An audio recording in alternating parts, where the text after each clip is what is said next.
भैया जो बड़े बड़े सिंहासनों पर सोने के पलंग पर सोते थे, मलाईदार गद्दों पर सोते थे, उन्होंने रात्रि यहाँ बिताई।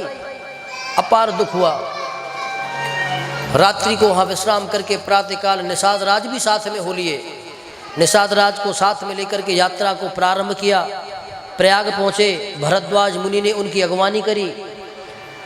भरद्वाज मुनि ने, वाल्मीकि मुनि कहते हैं कि भरत की इतनी अगवानी करी कि इतनी अगवानी राम जी की भी नहीं करी।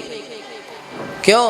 क्योंकि भरत राजा है भाई, राजगद्दी दी है पिता ने, और इतनी लंबी चौड़ी सेना है, पूरा राजमहल साथ में चल रहा है, तीन तीन माताएं, पूरे नगरवासी, इतनी बढ़िया व्यवस्था करी कि वाल्मीकि मुनि तो बहुत बड़े विषय की बातें करते हैं कि जितने भी सैनिक थे, जितने भी साथी जाने वाले थे अवधपुरवासी, हर व्यक्ति के लिए तीन तीन चार चार सेवक, अलग अलग कक्ष, हर प्रकार के व्यंजन, और स्वर्गे मलूतिका मंजरी अप्सरा नाद वेदना, स्वर्ग से अप्सराओं को बुलाया गया उनका मनोरंजन करने के लिए। वाल्मीकि मुनि कहते कि इतने सुंदर वैभव को देख करके, आओ भगत को देख करके एक बार तो अवधपुर वासियों के मन में ये आया कि भैया न चित्रकूटम अयोध्यायाम स्वल्पेन भाषित भाषितम, कि भैया ना तो अब हमें अयोध्या लौट करके जाना है और ना ही हमें कहीं आगे जाना है, हम तो बस यहीं पे आनंद मनाएंगे। इतनी बढ़िया व्यवस्था मिल रही है, सब चीज़। ये भगवान की माया ही तो है जो इनको इतना प्रभावित कर रही है। लेकिन कुछ समय के बाद में जब इस भोग पदार्थों की माया का पर्दा जब हटा, तब अवधपुर वासियों की राम की याद सताने लगी। उधर भरत जी महाराज के ऊपर इन वस्तुओं का कोई मोल नहीं है महाराज। तब भरद्वाज मुनि ने बतलाया कि ऐसे ऐसे चित्रकूट में उनकी कुटिया है, अपने सेवकों को साथ में भेजा है। उधर जब भरद्वाज की सीमा को पार करके जब भरत जी चित्रकूट की ओर प्रस्थान किए हैं, तो इतना विशाल जनसमूह के साथ चल रहा था, तो जंगल के जितने भी जीव जंतु थे, इतनी विशाल सेना को देख करके भागने लगे दक्षिण दिशा की ओर। उत्तर से तो वो आ रहे हैं, दक्षिण की ओर भाग रहे हैं। उधर भगवान राम, लक्ष्मण और भगवती जानकी कुटी के बाहर बैठे हुए हैं। लक्ष्मण जी ने कहा, भैया जरा देखो तो सही, मुझे ऐसा प्रतीत होता है कि उत्तर दिशा से कोई संकट आ रहा है, क्योंकि उत्तर दिशा से जितने भी जीव जंतु हैं भागे भागे दक्षिण दिशा की ओर जा रहे हैं। क्या लगता तो ऐसा है। अब जाकर के क्या देखा कि लक्ष्मण जी ने एक बड़े ताड़ वृक्ष के ऊपर चढ़ गए। भगवान राम नीचे खड़े हुए हैं, ताड़ वृक्ष पे खड़े हो गए। जाकर के उन्होंने देखा तो क्या देखा, बोले ध्वजायाम अवध सूत्रेन, अवध के जब ध्वजा को देखा, सूर्य छपा हुआ, विशाल सेना को देखा, हाथी घोड़े सैनिकों को सुसज्ज देखा। अब तो महाराज वो ऊपर से कहने लगे कि भैया कोई और नहीं आ रहा है, बल्कि भरत अपनी सेना को लेकर के आ रहा है, और शत्रुघ्न भी है उनके साथ में, पूरी चतुरंगड़ी सेना उनके साथ में है। भैया अब मुझे समझ में आ गया कि अब हमारा अहित करने को आ रहा है। इसकी माँ ने तो वचन मांग करके हमको बाहर भेज दिया। अब इसके मन में ये विचार आया होगा, या इसके किसी हितैषी ने ये राय दी होगी कि भैया 14 वर्ष के बाद तो वो आ जाएंगे और तुम्हें लौटाना पड़ेगा। इसीलिए अगर राज को स्थिर करना चाहते हो तो उनको वन में ख़त्म कर दो। तो इस कुचाल को पूरा करने के लिए वो आ रहे हैं। लक्ष्मण जी जब ऐसा कह रहे थे कि तो राम जी कहने लगे कि भरत आ रहा है। इस बात को सुन करके ही राम जी बड़े प्रसन्न हो गए। लक्ष्मण जी जल्दी जल्दी उतर आए महाराज। तुरंत कुटिया में जाकर के अपने धनुष को निकाला, तरकस को बांधा, भगवान के चरणों में गिर पड़े कि प्रभु मुझे आज्ञा दो बस, के यन मुक्तरे हंत्रे च मृते वाजृणाम तथा और किमर्थमस्रम रक्षसुहु यो योजयासि राघव। क्या आप मुझे केवल आज्ञा दो, आप मुझे आज्ञा और दो, मैं देखता हूं कि आज मेरे क्रोध की सीमा से दोनों भाइयों में से कौन सा जीवित बचता है। मैं तुम्हारे चरणों की सौगंध खाता हूं कि आज उनका इष्ट देवता भी अगर उनकी रक्षा करेगा तो मैं उस इष्ट देवता का भी वध कर दूंगा, उनकी रक्षा करने वाला कोई नहीं होगा। इतना कहते कहते लक्ष्मण जी के अंदर वीर रस भर गया। लेकिन राम जी केवल प्रसन्न हैं, उनके मन में केवल एक ही बात है कि भरत आ रहा है। जब लक्ष्मण जी को क्रोधित होते हुए राम जी ने देखा तो राम जी ने कहा कि लक्ष्मण, क्रोध को त्याग दो, तुम भरत को नहीं जानते हो। भरत को केवल अयोध्या का राज ही नहीं, अगर तीनों लोगों का राज भी दे दिया जाए तब भी उसके मन के भेद को बदल नहीं सकता। और मुझे कभी कभी तो तुम्हारे ऊपर ही संदेह होता है। भगवान लक्ष्मण से कहते हैं कि मुझे कभी कभी तुम्हारे ऊपर ही संदेह होता है, क्योंकि तुम अयोध्या को छोड़ करके तो आ गए, लेकिन बार बार तुम्हारे मन में अयोध्या का राज आज भी बैठा हुआ है, इसीलिए तुम बार बार राज की बातें करते हो, अयोध्या की राज की बात करते हो। मैं बताऊं भरत कैसा है? भगवान कहते हैं कि भरत ऐसा है कि अगर मैंने अपने पुत्र को ये कह दिया, भरत को कह दिया क्या तुम इस राज्य को लक्ष्मण को दे दो, तो पता क्या कहेगा कि भुक्तम भुक्तम, वो कहेगा कि भुक्तम भुक्तम राजपदहा पदमते, कि प्रभु बहुत अच्छा हुआ, बहुत अच्छा हुआ, और इतना कहकर के तुरंत संकल्प लेगा और तुम्हें राजपद दे देगा। तुम उस राजपद को लेके खुश हो जाना। मैं और मेरा भाई भरत पूरे जीवन इस वन में गुजार देंगे। तुम भरत को नहीं जानते, उसके मन में कोई भी लोभ नहीं है। जब लक्ष्मण जी को जब ये वचन राम जी ने कहे तो लक्ष्मण जी को संकोच लगा और भगवान के चरणों में गिर पड़े।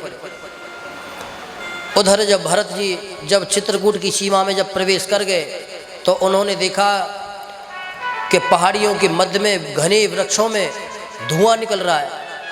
धुएं को देख करके भरत जी प्रसन्न हो गए, मन में कल्पना करने लगे कि हो ना हो मेरे प्रभु राम की कुटिया वहीं पे है, क्योंकि या तो ये चूल्हे की आग होगी या मेरे भैया जो अग्निहोत्र यज्ञ कर्म करते होंगे उस यज्ञ की धुआं होगा। ये दौड़ा दौड़े गए, बाकी के लोग पीछे रह गए। दौड़े दौड़े गए कि दूरे दृष्ट्वा समायुक्ता चित्रकूटे समाग्रही पर्णकुटी च वक्तायाम परित्राति महाबला। दूसरे उन्होंने देखा कि पर्णकुटी बनी हुई है। पर्णकुटी के दरवाजे पर हवन कुंड के मध्य में भगवान राम भगवती जानकी के साथ बैठे हुए हैं और कुछ दूरी पर लक्ष्मण खड़े हुए हैं। आहूत यज्ञ मुक्तायाम। जब इतनी दिव्य युगल झांकी को जब भरत जी ने देखा तो प्रसन्न हो गए महाराज, और दौड़ करके जाकर के भगवान के चरणों में गिर पड़े। बोले चरणेभ्य समायुक्ता यस्य देवज्ञ मकल्पिते आहूय यज्ञ मुक्तेन यस्य देव परायणा।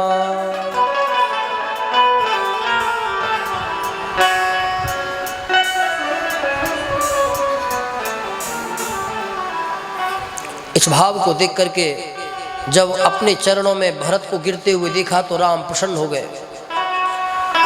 वाल्मीकि मुनि कहते हैं कि यहाँ पर भगवान राम ने भरत को गले लगाया और उनका मंगला शासन किया, और भरत को देख करके इतने प्रसन्न हुए, उनके नेत्रों से जल निकल आए।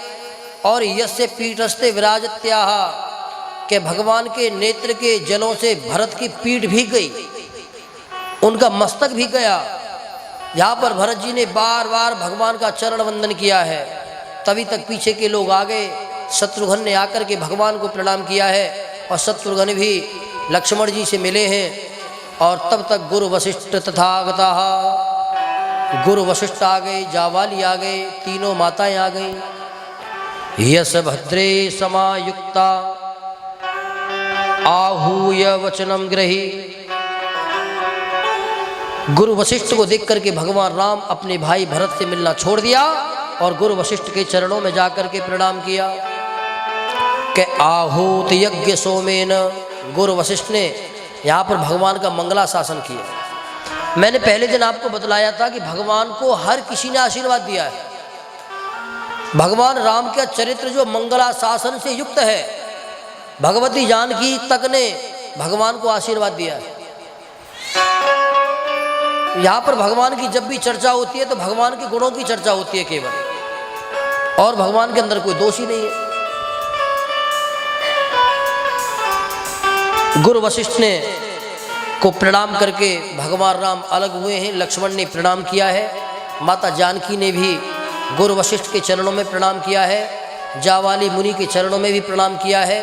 तीनों माताओं जब आकर के खड़ी हुई तो भगवान राम ने सर्वप्रथम जाकर के माता कैकेयी के चरणों में वंदन किया है कि मातृवंदनम यथा भूतले लकुटी।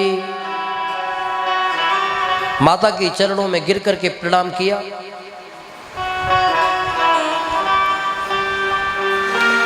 तीनों को प्रणाम करने के बाद में भगवान राम ने भरत और शत्रुघ्न को अपनी गोदी में बैठा लिया।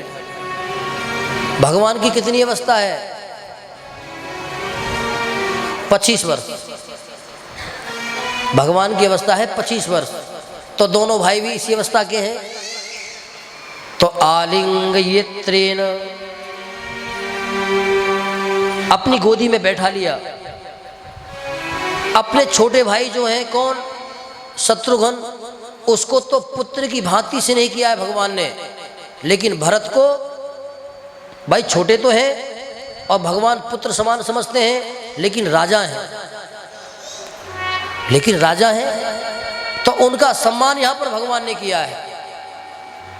भगवान पूछने लगे, भरत कुछ कह पाते उससे पहले भगवान पूछने लगे, क्यों भरत कैसे हो?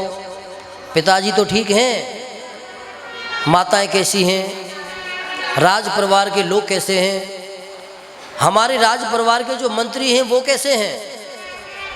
अच्छा एक बात बताओ कि मंत्री जो हैं उनकी जो तनख्वाह है, जो उनकी सेवा जाती है, वो समय पर तो जा रही है ना।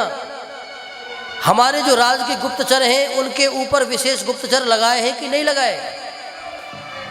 अगर कोई किसी से ज़्यादा सेवा ली जाती है तो ज़्यादा सेवा के बदले ज़्यादा धन दिया जाता है कि नहीं दिया जाता? क्या बात है? एक बात मुझे ये बताओ कि पिता के रहते हुए तुम्हें इतनी बड़ी सेना पूरे परिवार को लेकर के आने की जरूरत क्यों पड़ी? जब इतनी लंबी सारी बातें भगवान ने जब भरत जी से पूछी तो भरत जी रो पड़े, भगवान के चरणों में गिर पड़े कि भैया पिताजी अब नहीं रहे।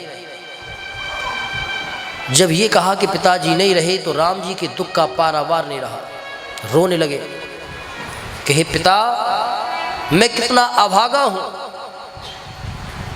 कि मृत्यु के समय में आपका अंतिम दर्शन भी नहीं कर पाया। पुत्र का धर्म यही है कि जीते जी अपने पिता की आज्ञा का पालन करे और मरने के बाद में जब उसके अंतिम प्राण निर्वहन को तैयार हो तो अपने पिता के सम्मुख खड़े होकर के उसकी अंतिम इच्छा को पूरा करें। लेकिन हे पिता, मैं इतना भी नहीं कर पाया। भगवान यहाँ पर खूब रोए मारा। कभी सीते को पकड़ करके सीते के गले मिलकर के रोए कि सीते, अब तुम्हारे ससुर नहीं रहे, तुम्हें अपना बेटी के समान समझने वाले ससुर नहीं रहे।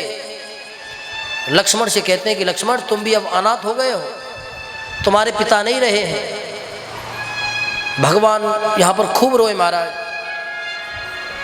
और स्वर्ग की तरफ देख करके अपने पिता के चरणों में प्रणाम किया और भरत और लक्ष्मण से कहा कि भरत, मुझे तुम मंदाकिनी के किनारे ले चलो। यहाँ पर भरत और लक्ष्मण भगवान को पकड़ करके मंदाकिनी के किनारे ले गए हैं और वहाँ पर जाकर के भगवान ने अपने पिता के निमित्त तर्पण किया है। अब भगवान ने जो तर्पण किया है वो कंद मूल फलों के द्वारा किया है। भगवान कहते हैं कि पिता, आप चक्रवर्ती राजा हो, आपका जो श्राद्ध है वो बड़े अच्छे ढंग से होना चाहिए, क्योंकि शास्त्र कहता है कि पिता पुत्र जिन वस्तुओं का सेवन करे। अब ऐसा नहीं कि तुम तो 56 भोग मार रहे हो, अब पिता के श्राद्ध में दही का 10 रुपए का पैकेट लाके टेक दिया।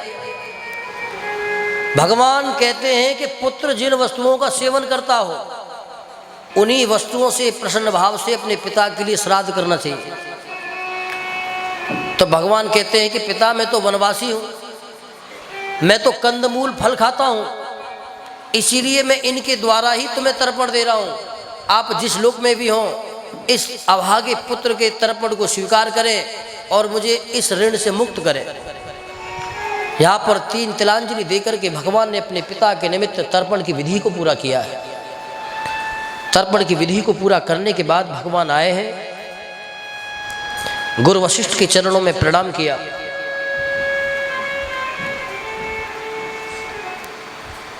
तो भगवान यहाँ पर भरत को बड़ा दिव्य उपदेश देते हैं कि सर्वे क्षयांत निजया पतंता यमक्षया, कि भरत, इस संसार में जो लोग आए हैं उनका मरना निश्चित है। हमारे पिता बड़े धर्मात्मा थे, बड़े धर्मज्ञ थे, और सबसे बड़ा सौभाग्य तो यह है कि तुम्हारे जैसा पुत्र है उनका। भगवान ने ये नहीं कहा कि मेरे जैसा पुत्र है। भगवान कहते हैं कि भरत, मेरे पिता का सबसे बड़ा सौभाग्य यह है कि तुम्हारे जैसे पुत्र हैं उनके। लक्ष्मण जैसा आज्ञाकारी, शत्रुघ्न जैसा आज्ञाकारी, उन्होंने अपने जीवन में बड़े यज्ञ किए, तो वो सोचनीय नहीं है, वो चिंता करने योग्य नहीं है। इस संसार में जो भी आया है वो मृत्यु को प्राप्त जरूर होगा, चाहे वो कितना भी ऊंचा चला जाए, आना अंत में उसको नीचे ही पड़ेगा, चाहे वो स्वर्ग का देवता हो। पुनरपि जन्मम पुनरपि मरणम पुनरपि जननी जठरे सैनम, पुण्य क्षीणे गतो लोका।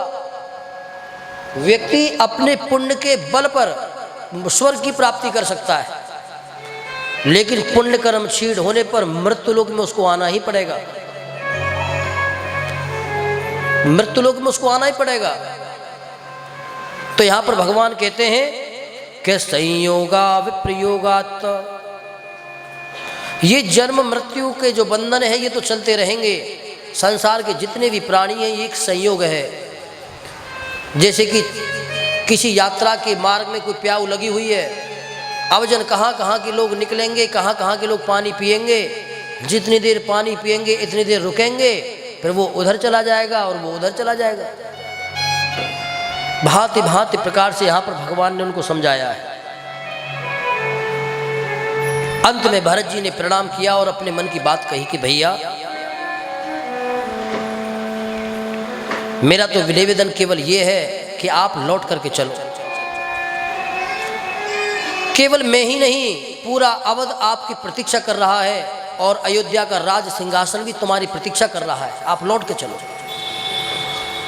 भगवान ने कहा कि भरत, मैं अपने पिता के वचन का पालन करने के लिए आया हूं। तुम क्या सोचते हो कि मैं अपने पिता के मरने पर उनके वचनों को छोड़ दूं? अरे मेरे पिता जिस लोक में भी होंगे वो यही सोच करके दुखी होंगे कि मेरे मरने के बाद में देखो कि मेरे पुत्रों ने मेरे वचन को छोड़ दिया। यहां पर तुलसीदास बाबा बड़ी सुंदर बात करते हैं। तुलसीदास बाबा कहते हैं कि ये इन लोगों के लिए है कि जीते जी तो कह दिया कि पिताजी चलो कोई बात नहीं हम कर देंगे, और जब पिता मर गए और पिता के मरने पर पिता की कही हुई बातों को तो भूल गए, पिता के वचनों को भूल गए कि जब पिता जीवित थे तो तुमने किन वचनों को अपने पिता को दिया था। लेकिन भगवान कहते कि मैं ऐसा नहीं करूंगा। मैंने जब अपने पिता को वचन दिया था 14 वर्ष रहने के लिए, तब मेरे पिता जीवित थे। आज वो जिस लोक में भी होंगे मुझे देखेंगे, इसलिए मैं अपने पिता के वचनों का पालन करने के लिए यहां पे आया हूं। मैं नहीं जा सकता। अयोध्या का राज तुम्हें मिला है, तुम वहां के राजा हो, उसका भोग तो तुम्हें भोगना पड़ेगा। और अब तुम मुझसे छोटे बेशक हो, लेकिन अब तुम राजा हो। शास्त्र कहता है कि राजा के शरीर में सब देवताओं का वास होता है। इसलिए जो पिता की आज्ञा है आप उसका पालन करो। मैं अपने वन के यात्रा को छोड़ करके नहीं जा सकता। अब तो जब भगवान ने जब स्पष्ट मना कर दिया तो भरत जी को बड़ा दुख हुआ। चरणों में गिर करके बोले कि भैया अगर तुम नहीं जाओगे तो ये भरत भी नहीं जाएगा। मैं भी तुम्हारे चरणों की सेवा करते करते अपने प्राणों का त्याग यहीं करूंगा, मैं तुम्हारे साथ नहीं जाऊंगा। तब भगवान ने यहाँ पर नीति धर्म के बारे में उनको बतलाया है भरत कहते हैं कि अगर तुम नहीं चलोगे तो मैं अनशन करूंगा। अनशन का मतलब जानते हो? अनशन करूंगा। तब यहाँ पर भगवान ने नीति धर्म के बारे में उनको बतलाया है कि राजा को और किसी पद पर प्रतिष्ठित व्यक्ति को कभी अनशन नहीं करना चाहिए, उसके राज पर गलत प्रभाव पड़ता है। जब बार बार भगवान ने समझाया तब अंत में भरत जी ने कहा कि भैया चलो ठीक है कि मैं तुम्हारी आज्ञा का पालन करता हूँ, तो 14 वर्ष तक आप मुझे कोई आश्रय प्रदान करो ताकि मैं उसी आश्रय के भरोसे 14 वर्ष तक आपकी प्रतीक्षा करूं। भरत जी जानते थे, भरत जी ये जानते थे कि अगर राज स्वीकार कर लिया तो राम कभी लौट करके नहीं आएंगे। तो इसीलिए वो कभी कभी क्या होता है कि तुम कहीं जाना चाह रहे हो यात्रा पे, तो उसका मुहूर्त पहले निकलवा लेते हैं। जब मुहूर्त निकल गया तो तुम्हारी यात्रा प्रारंभ हो गई। ये नीति का विधान है। तो भरत यहाँ पर उसी आश्रय की मांग करते हैं कि मुझे कुछ आश्रय दो आप। जब आश्रय की बात आई तो भगवान प्रसन्न हो गए और भगवान ने लक्ष्मण से कहा कि जाओ और हमारी पादुकाओं को लेकर के आओ। बोझि पादकत्वा स्वरूपेण, यहाँ पर पादुकाओं को ला करके भगवान ने भरत को दे दिया कि भरत ये मेरी पादुका है, आप इनको ले जाइए, यही मेरा आश्रय है और मैं तुम्हें वचन देता हूं कि 14 वर्ष के बाद में मैं आपसे आकर के मिलूंगा और तुम जो कहोगे मैं वो स्वीकार करूंगा, लेकिन इस समय तुम यहां से चले जाओ।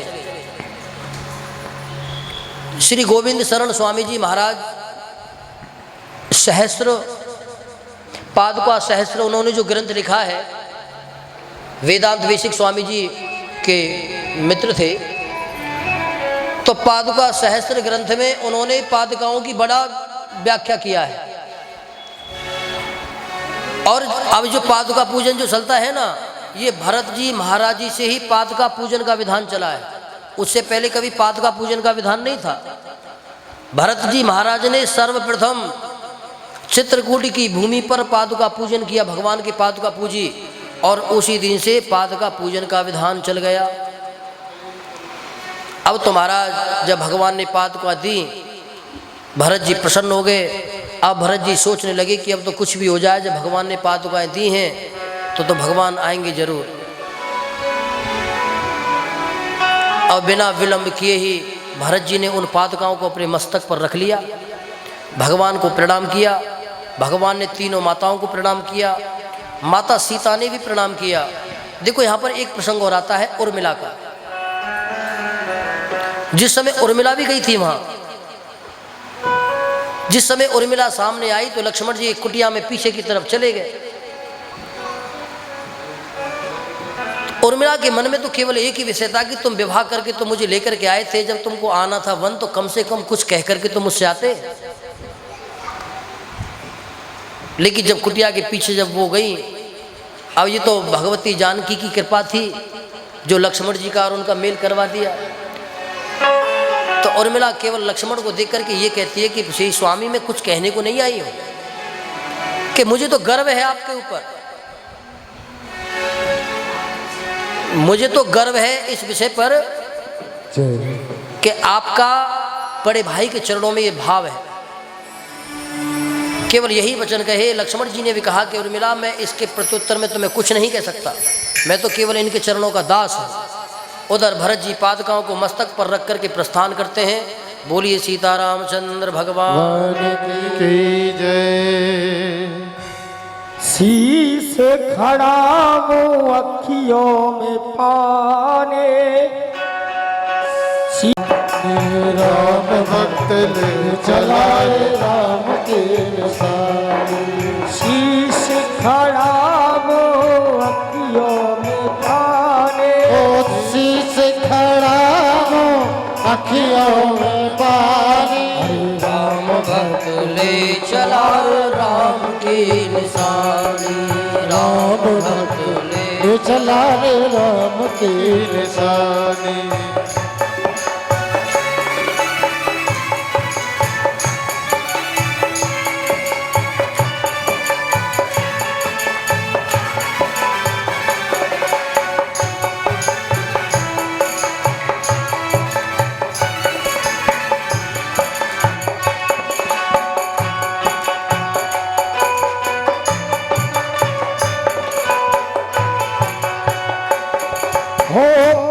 पल पल पल छिने लोगों ने, अरे सदिया जैसे बिताए।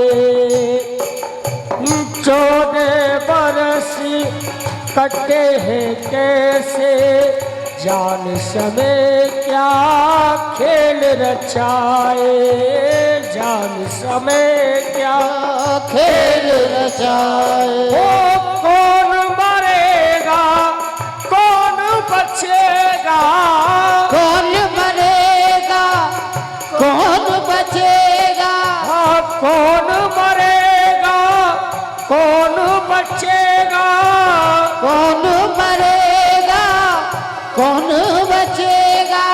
कब्र मिलन के फूल खिलेंगे, कब्र मिलन के फूल खिलेंगे, नदियों के दो पुल मिलेंगे, नदियों से दो पुण्य मिलेंगे। जी सकता है बस यही जाए, ओ हिल मिल 14 बरस बिताए। राम भक्त ले चला रे राम के निशाने राम राम भक्त ले चला रे राम के निशाने। ओ शीश खड़ा वो अखियों में पागे, शीश खड़ा वो अखियों में पानी। राम भक्त ले चला रे राम के निशाने। राम भक्त ले चला राम के निशाने।